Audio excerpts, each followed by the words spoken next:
Hoje nós vamos estudar o tema sobre um cordeiro com voz de dragão. Queridos, existe uma parceria entre os dois poderes que a Bíblia menciona em Apocalipse capítulo 13. Nós lemos sobre dois animais. Vocês sabem que em profecia, um animal representa um reino, um poder. E a Bíblia apresenta em Apocalipse 13 uma parceria entre dois poderes representados por dois animais. E aqui nós lemos: o animal que sobe da terra, e vi subir da terra outro animal, e tinha dois chifres semelhantes aos de um cordeiro, e falava como o dragão, e exercendo todo o poder do primeiro animal, na sua presença, e faz que a terra toda e os que habitam adorem o primeiro animal, cuja chaga mortal fora curada.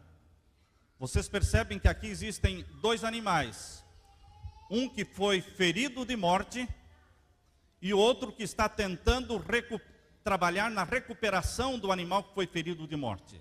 São dois poderes mundiais. O animal que subiu da terra é representado como sendo um cordeiro com dois chifres, mas que tem a voz de dragão. Não é um cordeiro, é um cordeiro parecido com cordeiro, que tem dois chifres, mas a voz é de dragão. Vocês podem perceber neste animal que representa uma nação que surgiu no planeta Terra, como sendo uma nação que seja uma mescla do cristianismo com o ocultismo. Uma mescla daquilo que Jesus Cristo apresenta no cristianismo e daquilo que Satanás apresenta através das filosofias ocultas. Queridos, essa parceria que existe entre o animal que subiu da terra e o animal que subiu do mar é uma parceria muito visível em nossos dias. A Bíblia diz em Apocalipse 13, verso 1, que o animal que subiu do mar representa o poder papal, tendo 7 cabeças e 10 chifres. E nós entendemos pela profecia que o animal que subiu da terra representa os Estados Unidos da América do Norte. O cordeiro com voz de dragão representa uma nação que surgiu depois que a primeira potestade, o primeiro poder foi ferido de morte em 1798. Quem em 1798 estava surgindo no mundo como nação e foi reconhecido oficialmente pela França? Os Estados Unidos da América do Norte. Eles foram reconhecidos oficialmente pela França como nação em 1798. Nós lemos no livro Grande Conflito, página 440, que nação do Novo Mundo se achava em 1798 ascendendo ao poder, apresentando indícios de força, de grandeza e atraindo a atenção do mundo? A aplicação do símbolo não admite dúvidas. Uma nação, e apenas uma nação, satisfaz as especificações desta profecia. Ela aponta insofismavelmente para os Estados Unidos da América do Norte.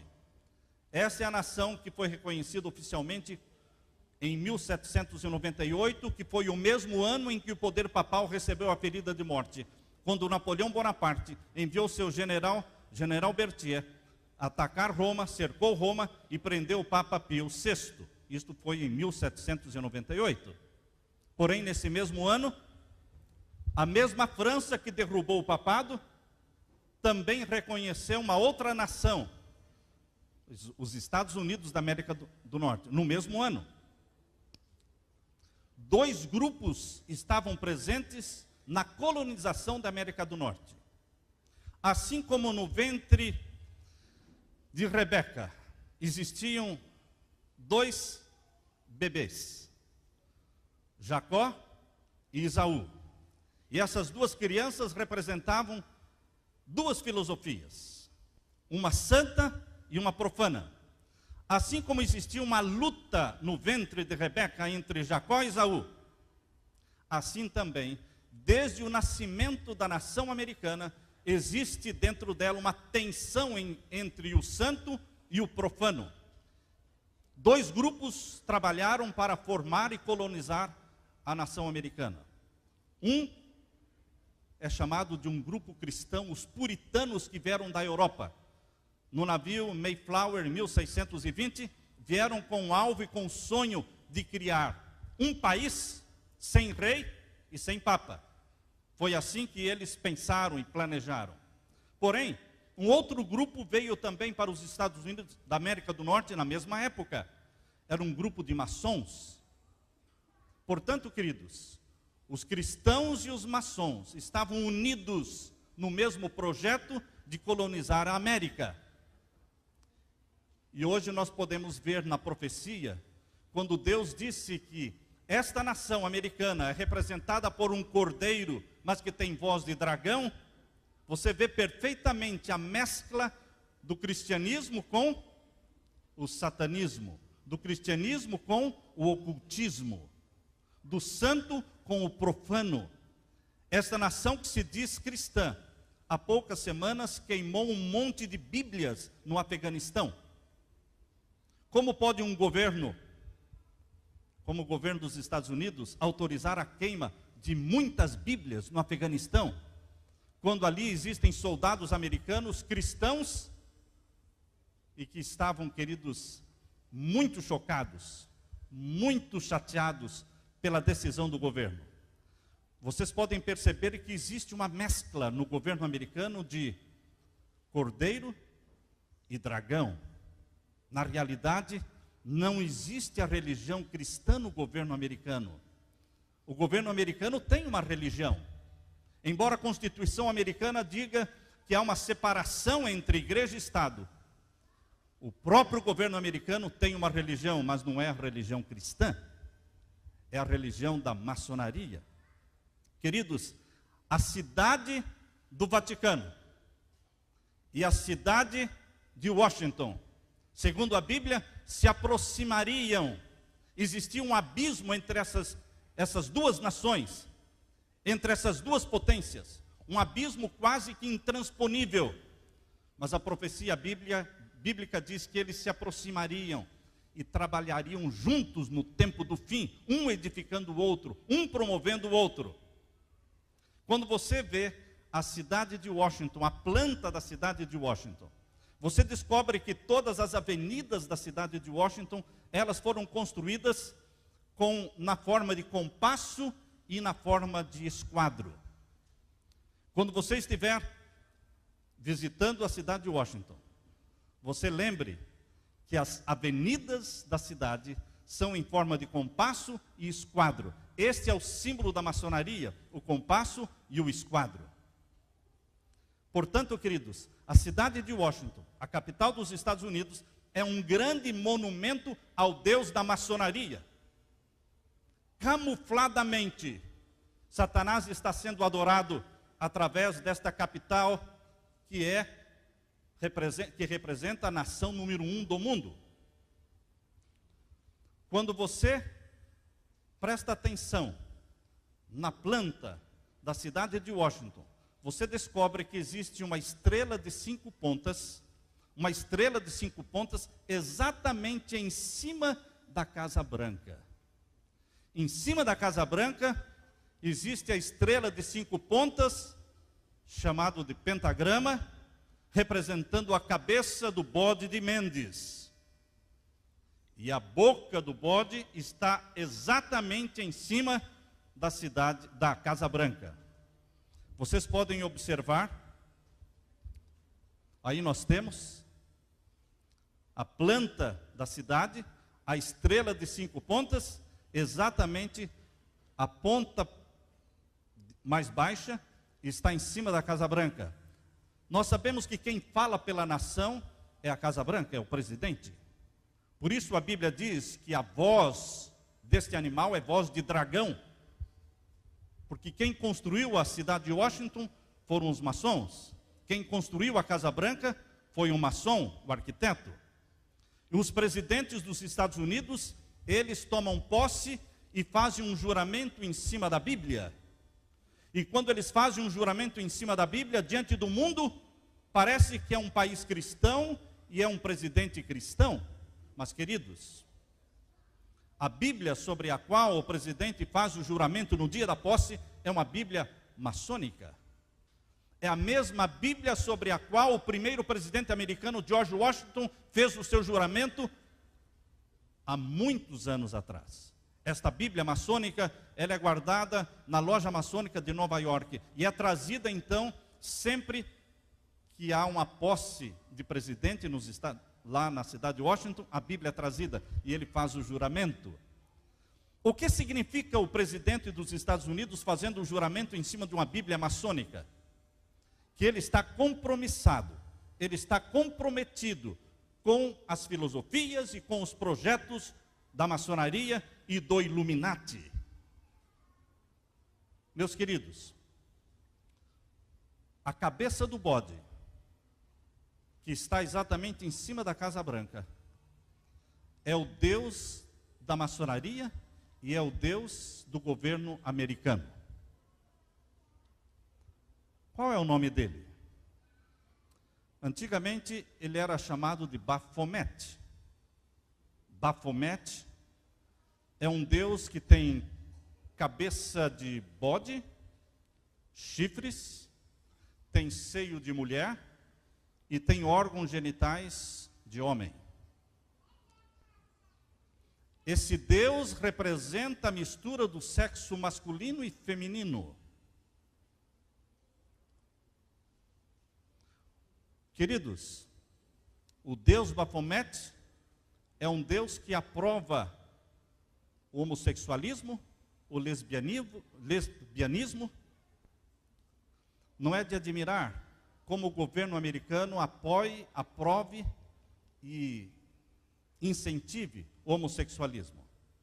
Não é de admirar como a Suprema Corte dos Estados Unidos apoia o aborto, a matança dos babies, das crianças, e apoia também os casamentos gays, que estão ocorrendo em muitos estados americanos. Por quê? O Deus do governo americano é o Deus Baphomet. Mas existe um outro nome conhecido, usado para este Deus que está na Bíblia.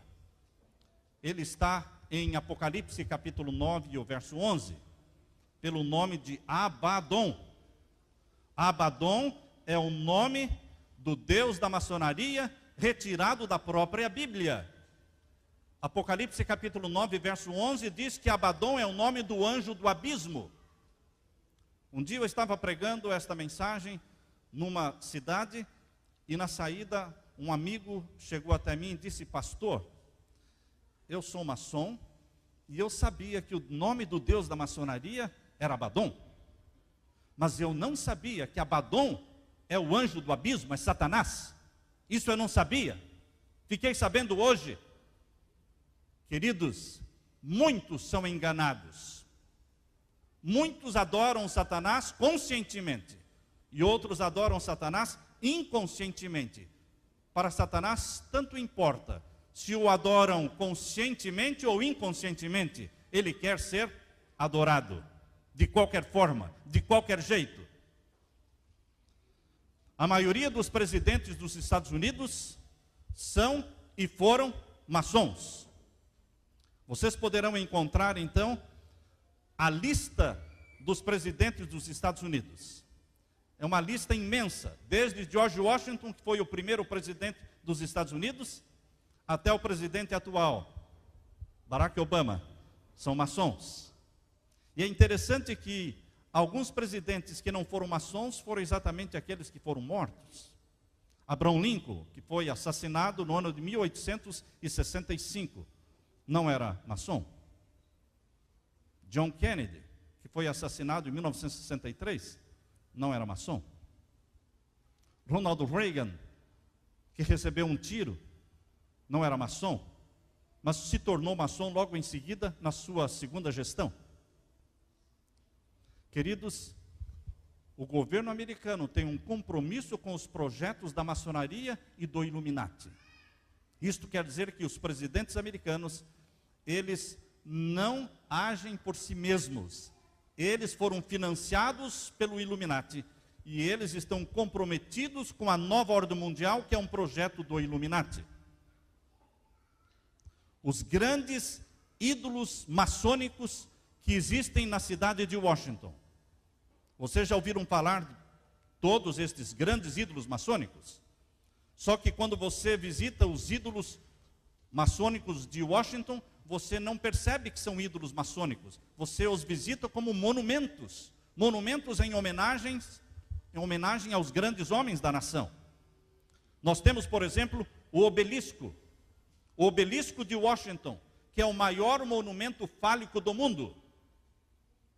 Esse obelisco de Washington representa o deus Osíris do Egito, o deus Sol. A cidade de Roma tem 13 obeliscos. Existe um obelisco em frente à catedral, a Basílica de São Pedro, no Vaticano. Em frente da catedral da Basílica de São Pedro, no Vaticano, existe um obelisco, mas existem 13 na cidade. De frente para o Capitólio americano, existe também um obelisco. Este é o símbolo do Deus da maçonaria. O Deus da maçonaria é adorado através de símbolos. Repetimos, é o maior monumento fálico do mundo. Por que monumento fálico? Monumento ao falo. Falo, se você for no dicionário, você pode descobrir que falo é o órgão genital masculino. Esse é um monumento em adoração ao órgão genital de Osíris, deus Sol egípcio, o deus da maçonaria. Outros monumentos maçônicos na cidade de Washington, o Pentágono. O Pentágono não é nada mais, nada menos do que um enorme talismã de guerra. É um pentagrama. Outro monumento, a Estátua da Liberdade. Todas as pessoas que visitam a cidade de Nova York fazem questão de visitar a Estátua da Liberdade. Mas, queridos, a Estátua da Liberdade é o maior trote na história da humanidade. Por que trote? Porque não é a Estátua da Liberdade, é a estátua da deusa da razão. A deusa da razão foi o Deus escolhido em lugar do Deus da Bíblia. Lembram-se vocês que na Revolução Francesa, 1789, quando queimaram as Bíblias na Revolução Francesa, quando fecharam as igrejas, eles aboliram a religião na França e elegeram no lugar de Deus uma mulher prostituta, carregando-a como numa procissão pelas ruas da França e entronizando-a na Catedral de Notre Dame como sendo a deusa da razão. A deusa da razão representa o Deus do iluminismo, o Deus do Illuminati. E, queridos, a Estátua da Liberdade é a deusa da razão. Foi um presente dado pela loja maçônica da França aos Estados Unidos, esculpida por um maçom. Outros monumentos existem. É interessante, queridos, que Satanás quer ser adorado de uma forma camuflada. Eles fizeram questão de colocar o grande selo da maçonaria na nota de dólar. Quando as pessoas estão manuseando a nota de dólar, consciente ou inconscientemente, elas estão visualizando uma pirâmide chamada pirâmide inacabada, tendo em cima, no topo da pirâmide, o olho chamado olho de Lúcifer, ou olho de Horus. Essa pirâmide inacabada, ela precisa ser acabada, ela precisa ser completada, mas ela só será completada quando a nova ordem mundial for estabelecida. A velha ordem mundial que hoje existe precisa ser minada, destruída, enfraquecida para se estabelecer a nova ordem mundial. Quando a nova ordem mundial for estabelecida, queridos, completou-se então a pirâmide inacabada. Este é o sonho americano contido na nota de dólar. Este é o sonho do Illuminati. Este é o sonho jesuíta. Este é o sonho do Vaticano. O sonho do Vaticano se tornou o sonho americano. E o grande selo dos Estados Unidos, que é esta pirâmide inacabada com o olho de Lúcifer, também é o selo da maçonaria. Como, queridos, poderíamos perguntar?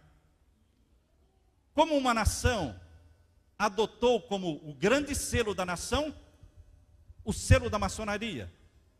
Resposta: porque a maçonaria é uma religião que tem um Deus, o Abaddon, de Apocalipse 9:11, chamado na Bíblia de o anjo do abismo, o dragão, Satanás, o diabo, que engana todo mundo. Sabem, queridos, a nota de dólar recebeu esse grande selo no ano de 1935, no governo de Franklin Roosevelt. Franklin Roosevelt, em 1935, introduziu este grande selo na nota de dólar. Porém, desde 1782, o Congresso americano votou oficialmente que este seria o selo dos Estados Unidos. 1782.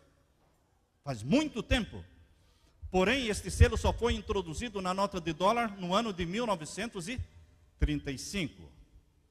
No pé da pirâmide, queridos, vocês vão encontrar uma frase: Novus Ordo Seclorum. Está em latim, que quer dizer nova ordem mundial.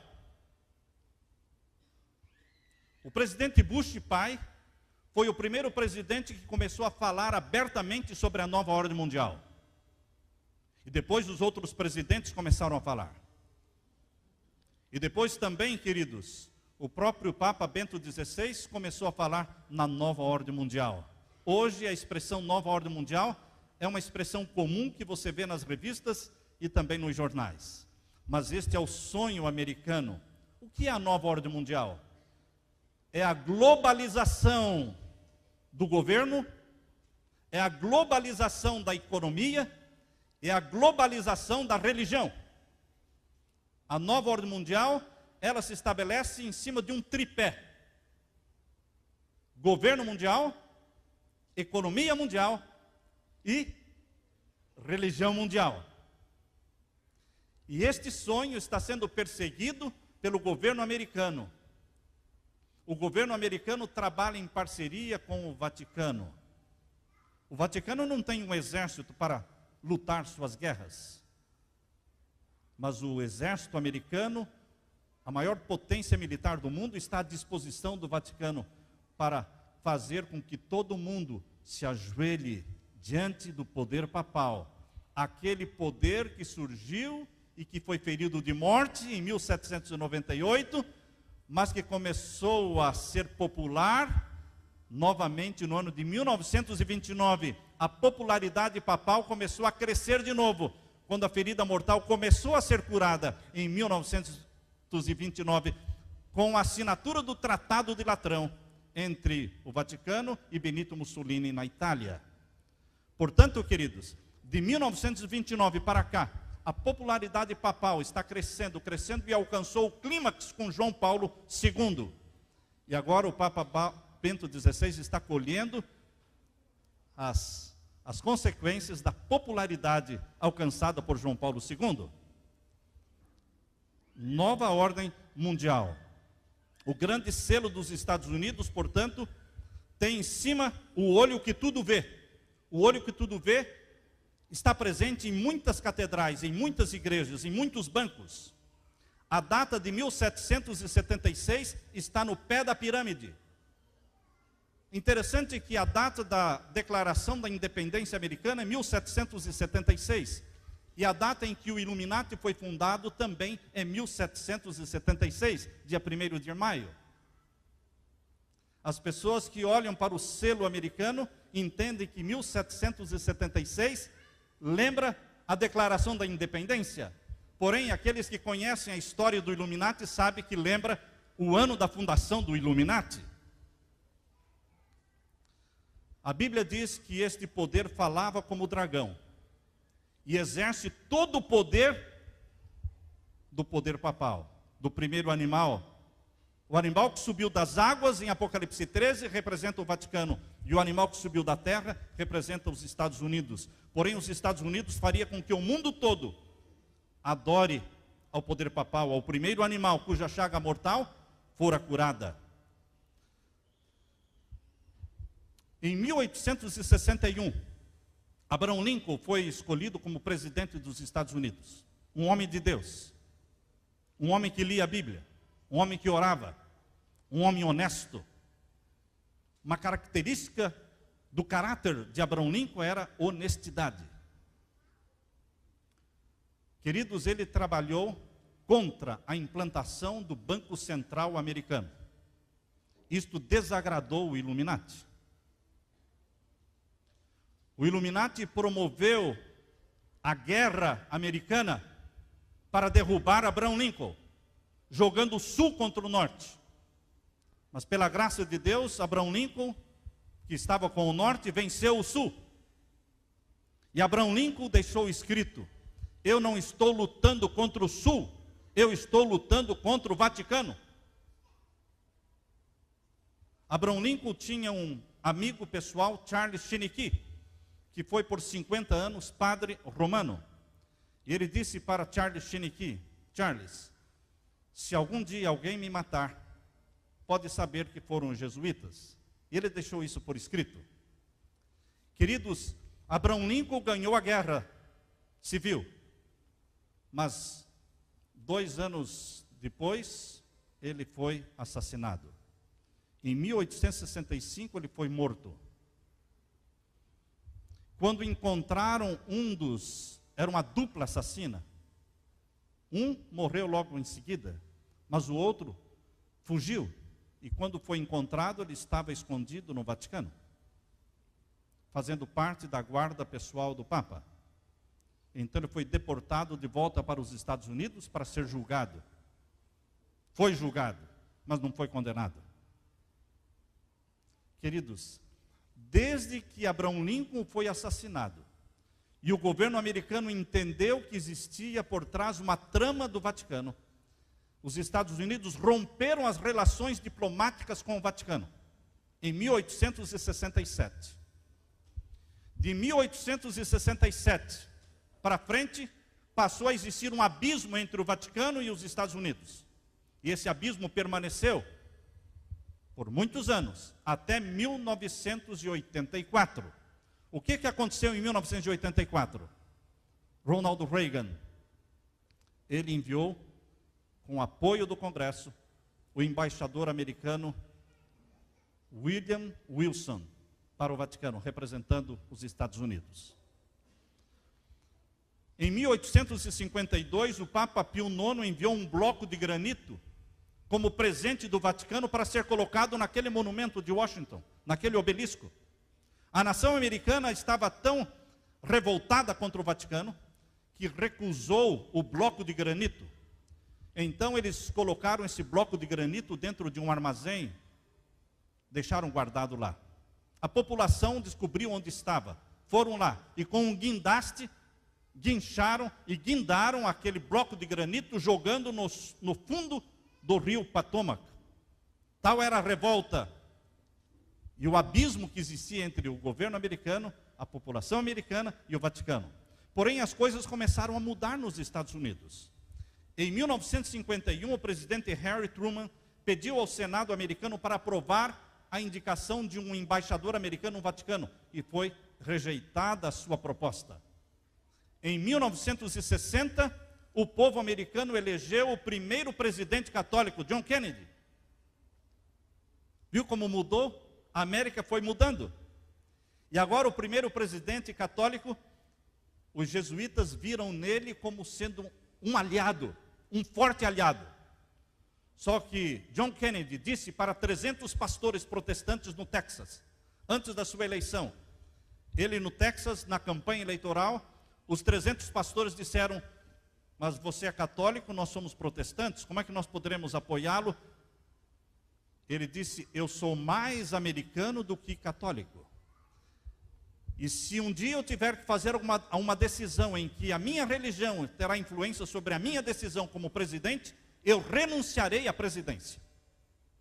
E ele recebeu o apoio dos 300 pastores, e ele foi eleito presidente dos Estados Unidos, em 1960.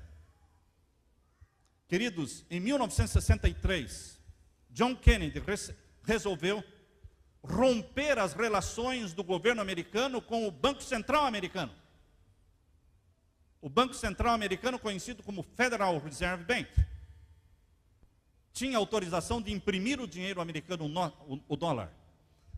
E John Kennedy resolveu não mais pegar dinheiro com o Federal Reserve Bank, mas imprimir, por conta do governo, o próprio dinheiro. E ele imprimiu 4,2 bilhões de dólares. 1963. 6 meses depois, ele estava morto por um agente da CIA. A propósito, queridos, quem fundou a CIA foi um Knight of Malta, cavaleiro do Vaticano, chamado Bill Donovan.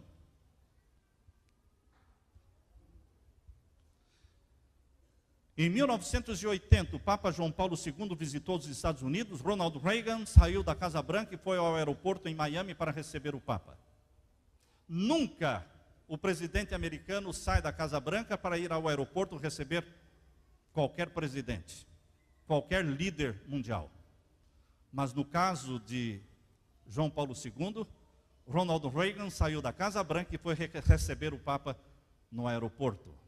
Isso aconteceu também com George Bush, que foi receber o Papa Bento XVI em 2008, no mês de abril, foi receber o Papa Bento XVI no aeroporto. Fica fácil do mundo ver quem é a maior autoridade do mundo reconhecida pelo governo americano. Isso está claro. A quem o governo americano presta homenagem.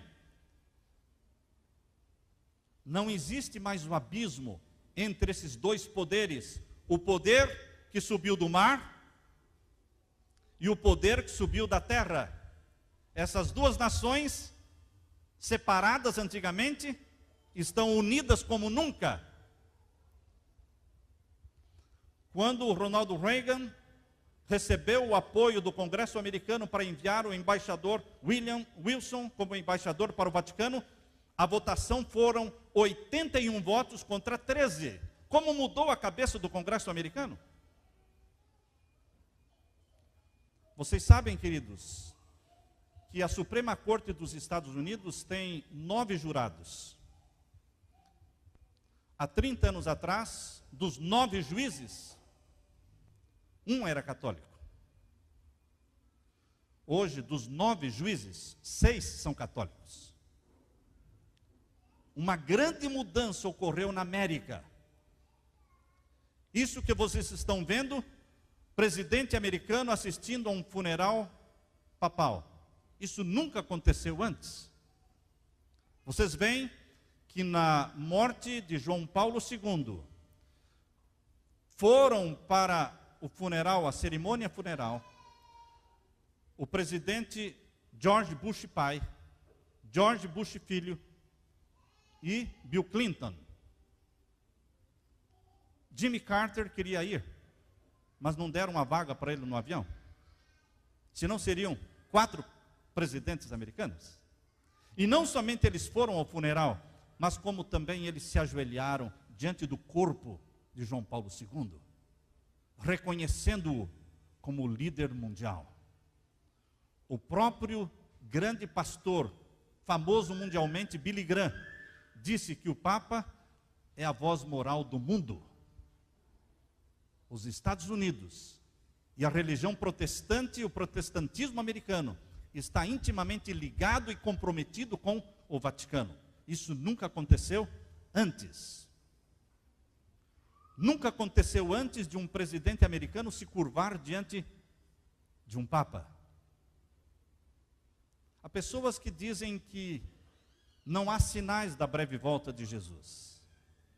Mas eu quero dizer a você, meu querido, que eu estou ouvindo passos de um Deus que está voltando. Eu estou ouvindo passos de um Jesus Cristo, Rei da Glória, que está voltando. Só Ele é Deus. Só Ele é digno de toda adoração. Deus está à procura de um povo que ouse ficar em pé diante de Deus e não se ajoelhe diante das autoridades humanas e diante daquele que se proclama Deus na terra. Isso que está acontecendo não aconteceu nunca antes. A Constituição americana faz separação entre igreja e Estado. Porém, no mês de abril de 2008, o presidente George Bush convidou o Papa Bento XVI para vir aos Estados Unidos para celebrar na Casa Branca os seus 81 anos de idade. E o presidente Bush fez uma festa com 9.000 convidados, a maior festa já realizada na Casa Branca. Para que tudo isso?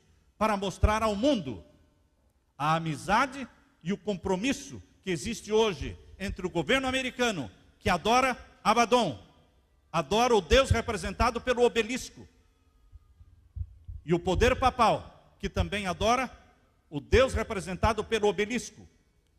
O obelisco representando o Deus egípcio, Deus Sol, chamado Osíris, está na frente da Basílica de São Pedro. O obelisco representando o Deus Osíris, Deus Sol egípcio, está na frente do Capitólio. Queridos, esses dois poderes mencionados em Apocalipse 13 estão unidos como nunca. E são passos de um Deus que está voltando. A palavra de Deus diz em Apocalipse 13, verso 8: e adoraram-na todos os que habitam sobre a terra. Quem não vai adorar ao poder papal, sustentado e apoiado militarmente pela maior potência do mundo, os Estados Unidos? Quem ousará ficar em pé e não se curvar diante do poder papal, quando essas duas potências, a maior potência religiosa do mundo e a maior potência religiosa militar do mundo, essas duas potências estão unidas, forçando presidentes, rainhas e reis a se curvarem e a reconhecerem o líder mundial? Quem ousará ficar em pé? A Bíblia diz: e adoraram-na todos os que habitam sobre a terra, aqueles cujos nomes não estão inscritos no livro da vida do Cordeiro. Os que não têm o nome no livro da vida do Cordeiro se ajoelham e adoram. Mas existe um povo cujos nomes estão no livro da vida do Cordeiro. Aqueles que amam a Deus, guardam seus mandamentos e têm a fé de Jesus. Estes dirão: só a Deus nós adoramos, só Ele é digno de receber toda a adoração, porque Ele é o Santo de Israel, Ele é o Criador dos céus e da terra. Nós sabemos que o alvo principal deles é colocar o poder papal como top, maior poder do mundo, e colocar todas as nações e todas as igrejas sob o domínio papal. Os Estados Unidos da América do Norte, como dissemos, eles investiram colocando 10 províncias dentro dos Estados Unidos. É o país que eles têm o maior controle. Para vocês terem uma ideia, os Estados Unidos, eles têm hoje a maior religião, a maior igreja dentro dos Estados Unidos é a Igreja Católica Romana, com cerca de 70 milhões de membros. Não é mais um país protestante, se tornou um país católico. O Banco Central dos Estados Unidos, o Federal Reserve Bank, é um banco controlado pelos Rothschilds, e eles imprimem o dinheiro americano, o dólar, emprestando o dinheiro, o dólar, para o governo a juros. E é assim que o governo americano deve hoje cerca de 12 trilhões de dólares. A dívida do governo brasileiro é de 1 trilhão de dólares, mas a dívida do governo americano é de quase 12 trilhões de dólares. É uma dívida impagável. Mas o Federal Reserve Bank, eles não querem receber o pagamento de volta. O que eles querem é o poder, é o domínio. É ter o domínio e o poder sobre os presidentes dos Estados Unidos. O poder e o domínio sobre o Congresso americano. O poder e o domínio. Vocês sabem que a maior bancada dentro do Congresso americano é a bancada católica, com 150 representantes no Congresso americano. Vocês sabem que a Suprema Corte dos Estados Unidos, composta por 9 juízes, 9 jurados, 6 deles são católicos. É assim, queridos, que os Estados Unidos da América do Norte se tornou um país controlado por Roma. fortemente controlado por Roma. É chegado o tempo do fim. É chegado o tempo em que a profecia de Apocalipse 13 está se cumprindo diante dos nossos olhos, quando esses dois poderes de Apocalipse 13, o poder que subiu do mar e o poder que subiu da terra, se uniriam e um promoveria o outro para ter o domínio do mundo e colocar o mundo todo num sistema de governo global, numa economia global e numa religião mundial. Como povo de Deus, nós somos chamados a ficar firmes diante do Senhor, a não nos curvarmos diante dos poderes humanos, porque nós reconhecemos somente um Deus, o Criador dos céus e da terra, que estabeleceu o sábado como o santo dia do Senhor, o selo do Deus Filho. E esse selo será colocado sobre todos aqueles que amam a Deus e que guardam os seus mandamentos. Amém? Glória ao nosso Deus. Nós queremos abrir nesse momento para perguntas. Se você tem alguma pergunta a fazer. A família Bush faz parte do Illuminati? Quase todos os presidentes americanos, com raras exceções, são maçons. A maçonaria é uma grande sociedade secreta que tem dentro dela outras sociedades ultra secretas. A maçonaria não é tão secreta, porque você vai encontrar aqui em todos os lugares, pessoas que são membros da maçonaria. Não é tão difícil se tornar um maçom.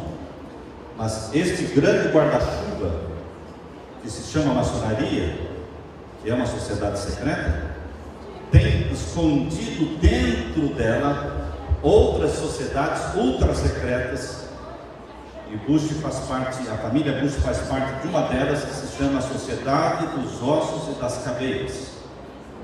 É um nome bem assustador, a Sociedade dos Ossos e das Cadeias. A família Bush se tornou membro desta sociedade secreta, que foi fundada bem próximo de onde eu moro, fica a questão de 50 quilômetros da minha casa, na Universidade de New Haven, Universidade de Yale, no estado de Connecticut. Esta sociedade foi fundada no ano de 1832 e a família Bush faz parte desta sociedade. O primeiro Bush que se tornou membro desta sociedade foi Prescott Bush no ano de 1917, mais ou menos. Mas o Bush pai é membro, o Bush filho é membro, o irmão do Bush, o Derek Bush, também é membro. Então, queridos, esta é uma das sociedades secretas. A outra sociedade secreta é a Trilateral Commission. Outra sociedade secreta, nós temos aí várias delas, né? Temos o Concílio das Relações Exteriores. São muitas sociedades secretas, mas todas estão acopladas debaixo deste guarda-chuva que é a maçonaria. O contexto de Apocalipse 13 é o tempo do fim. Apocalipse 13, verso 5, fala de 42 meses. Eu gostaria de saber se esses 42 meses é o mesmo de Daniel 7:25, um tempo, dois tempos e metade de um tempo. Você pode usar Apocalipse capítulo 13, verso 5, aplicando para a Idade Média, como é o caso de Daniel 7:25. Daniel 7:25 tem um contexto da Idade Média, porque o capítulo 7 de Daniel mostra o surgimento de 4 impérios: Babilônia, Medo-Pérsia, Grécia e Roma. Depois mostra o surgimento das 10 nações da Europa, representados pelos 10 chifres do quarto animal, e mostra então, no meio desses 10 chifres, um chifre pequeno surgindo, que é o poder papal, o poder do Vaticano, para o domínio mundial. Então, o contexto do capítulo 7 é o surgimento do poder papal na Europa, durante a Idade Média. Isso foi no ano de 538, quando iniciou a supremacia papal, e durou por 1260 anos, até 1798, portanto, os 1260 anos. Você pode aplicar Apocalipse 13, verso 5, são os 42 meses, a esse período, de uma forma secundária. Sim, porém, a aplicação primária, principal de Apocalipse 13, verso 5, diz respeito ao tempo do fim e não à Idade Média, porque o contexto de Apocalipse 13 não é a Idade Média. O capítulo 13 de Apocalipse começa mostrando o poder que surgiu do mar, que representa o poder do Vaticano, mostra então a ferida mortal que ele recebeu em 1798, e então em seguida fala da cura da ferida mortal, que está sendo feita progressivamente a partir do ano de 1929. Por que 1929? Porque em 1929 a ferida mortal começou a ser curada, quando o poder papal foi restaurado primeiramente através do poder civil. O poder civil, quando foi restaurado o Estado do Vaticano em 1929, através do Tratado de Latrão, assinado por Benito Mussolini e o Cardinal Gaspari, representando o Vaticano, esse Tratado de Latrão devolveu ao Vaticano o poder civil, como um país, como um governo. Desde 1929, o poder do Papa voltou a ser um rei reconhecido diante do mundo. Ele tem a sua bandeira, o Vaticano tem a sua bandeira, tem o seu selo, tem o seu exército, tem o seu banco, tem a sua moeda, enfim, é um país, o menor do mundo, porém o mais poderoso. Portanto, quando a Bíblia fala que a ferida mortal que ocorreu em 1798 foi curada, nós entendemos que esta cura é progressiva, começando em 1929 e vai até o fim, quando o decreto dominical será imposto. Quando o decreto dominical for imposto de uma forma obrigatória e mundial, então terá sido plenamente curada a ferida mortal, porque então toda a terra se curvará e todas as nações da terra adorarão ao poder papal. Então a ferida mortal estará curada definitivamente. Portanto, queridos, o capítulo 13 de Apocalipse tem uma aplicação específica ao tempo do fim, quando o poder papal voltaria a ter domínio sobre o mundo e sobre todas as nações. Então os 42 meses podem ser aplicados à Idade Média de forma secundária, mas a aplicação primária, principal, é o tempo do fim. Pastor, estamos num momento de eleição no Brasil, né? Que o senhor tenha nos orientar com relação à política brasileira, né, ao partido que o nosso presidente, né, não sei se ele está envolvido, a gente já ouviu vários rumores, né, de que ele faz parte de uma sociedade secreta, né? O que o senhor tem a nos orientar com relação a esse momento político que o país está vivendo com relação às eleições? O que eu vou dizer vale para todos os países, não especificamente o Brasil. Não importa o presidente que será eleito, se homem, se mulher, não importa. Como nos Estados Unidos, não importa se o presidente eleito é dos democratas ou dos republicanos, não importa, porque tanto os democratas como os republicanos nos Estados Unidos são controlados pelo Illuminati. O dinheiro que é investido nessas campanhas, tanto dos democratas como dos republicanos, vem da mesma fonte, do Illuminati. Então, qualquer que seja o presidente eleito, ele estará compromissado com o programa da nova ordem mundial.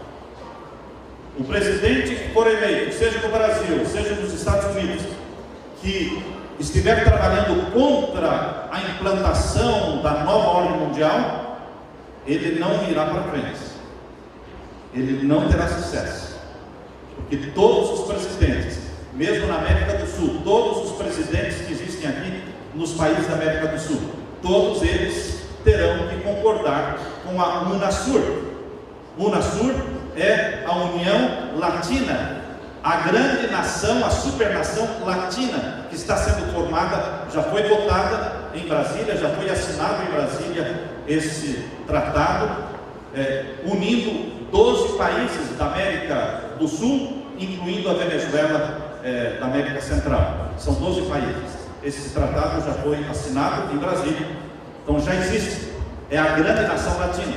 Então, o mundo está caminhando para a nova ordem mundial, que dividirá o mundo todo em 10 supernações.